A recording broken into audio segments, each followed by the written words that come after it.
जनताको बलको अगाडि त कसै केही लाग्दैन। जनतालाई हामीले सुस्त जोड्दैछौँ अभियानमा होइन। त्यो बलकै आधारमा यो भोलि टुङ्गो लगाउनुपर्छ। अब सानो दलले उठाएको कुराहरू सुन्छन् कि सुन्दैन भने त्यो त जनता जोडिँदै गएपछि दल आफै ठुलो हुँदै जान्छ, अभियान आफै ठुलो हुँदै जान्छ होइन। त्यतिखेर जबरजस्त सुन्नुपर्ने अवस्था आयो भने जनताले त्यसको हिसाब किताब पनि खरै रूपमा गर्न सक्छन् होइन।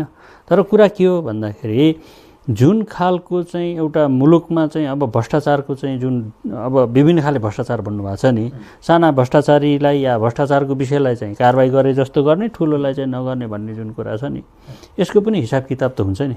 त्यस कारणले हामीले के भनेका छौँ भन्दा त्यो संविधानमै व्यवस्था गर्नु पर्यो क्या।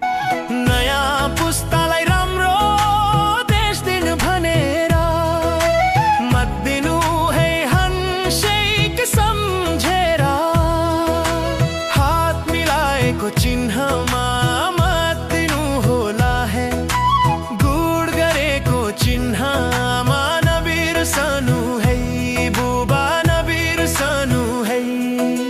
दिदी बहिनी दाजुभाइ हात मिलाएको हाम्रो चिन्हलाई, हात मिलाएको राम्रो हो,